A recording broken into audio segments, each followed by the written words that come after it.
Well, we begin with Alexandria Hoff with the very latest on this DC crime crackdown. Hello, Alex.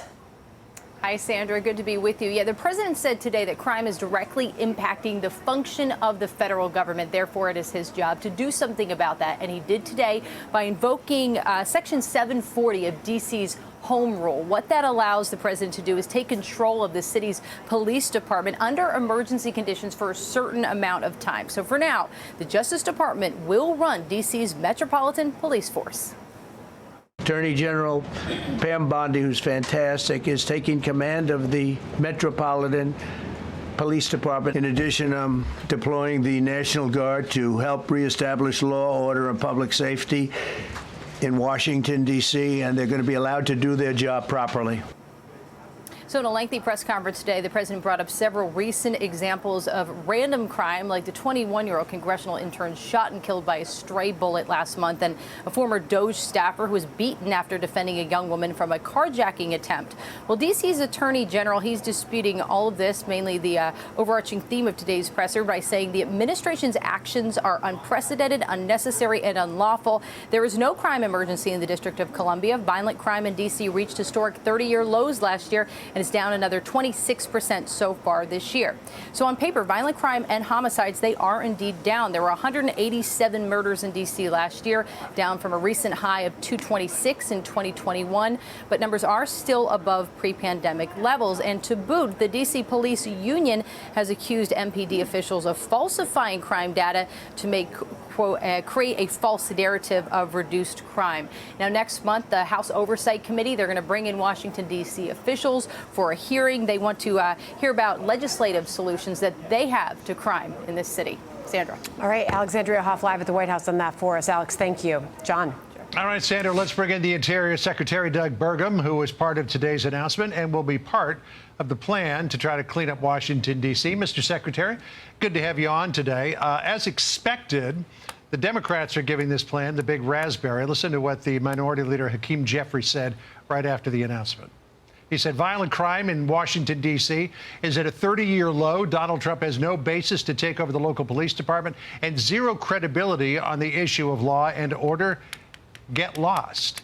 I mean, it is true, as Alexandria Hoff was pointing out, that crime is down in Washington, D.C., still above pre-pandemic levels. But I don't expect that's much comfort to people like the parents of Eric Tarpinian Yakum, who was gunned down and killed in that drive-by shooting back at the beginning of July. Well, that's exactly right, John and Sandra. Great to be with you. President Trump, compliments to him again for his leadership. These comments made by the other party are tone deaf to the actual reality of living in this city, and ask any young people that are coming here to try to work for the government. It's already one of the most expensive cities in the world, but it's also now one of the most dangerous cities in the world. And that does impair the function of government. President Trump has every right to declare an emergency. And how Interior is involved is because the U.S. Park Police, which is the nation's oldest federal police organization, formed by George Washington in 1791, has responsibility for the National Mall and all the triangle and circle parks that spread across the D.C. metro area, as well as the parkways that extend into Maryland and Virginia.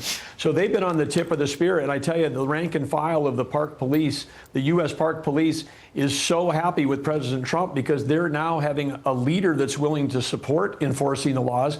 Under President Biden in this system, many of these federal law enforcement agencies were hamstrung. And already, since President Trump wrote an EO in March 27th of this year declaring that the D.C. was going to be made safe and beautiful, the U.S. Park Police have removed 70 homeless camps that were allowed to exist under the Biden administration and has taken down over 80 instances of graffiti across our beautiful monuments. All right, Mr. Secretary, great to have you on the program.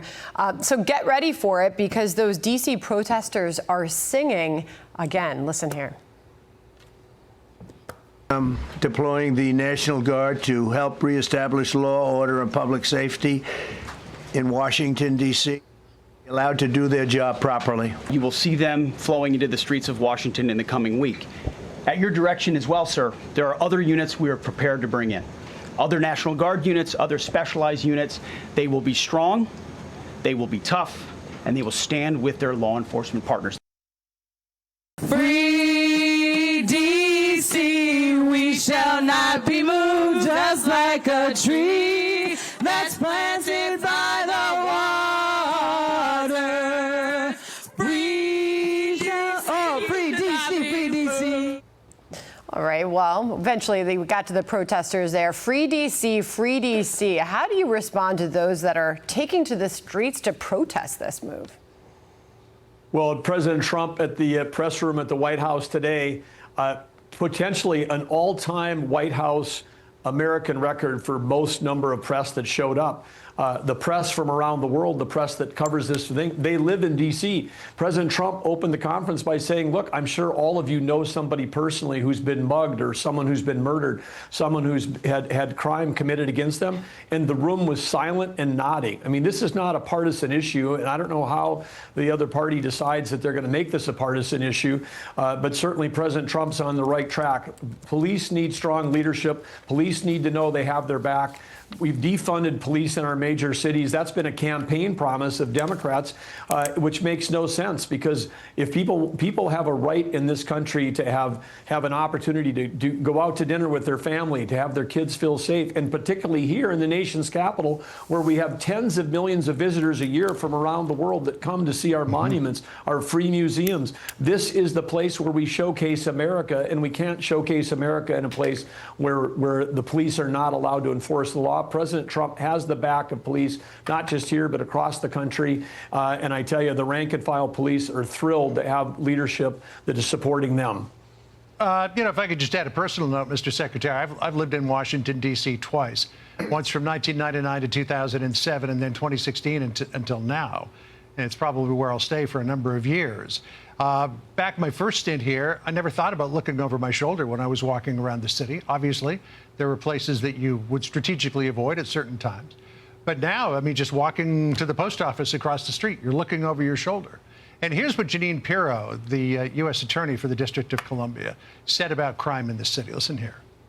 I see too much violent crime being committed by young punks who think that they can get together in gangs and crews and beat the hell out of you or anyone else. They don't care where they are. They can be in DuPont Circle, but they know that we can't touch them. Why? Because the laws are weak. So, I mean, you've got the perpetrators mostly being young people, as we saw with the drive-by shooting of Eric Tarpinian Yakum. It was young people who were going after a rival. That happens across the city. You could be walking anywhere in the city these days and potentially be mugged or even shot, as happened in Mount Vernon Square, which wasn't far from where Tarpinian Yakum was killed, when that fellow was sitting in his car waiting for his wife to come out of work, and some crazed gunman just shot him dead. The thing with Washington, D.C. these days is you don't feel safe anywhere. How is this going to change that?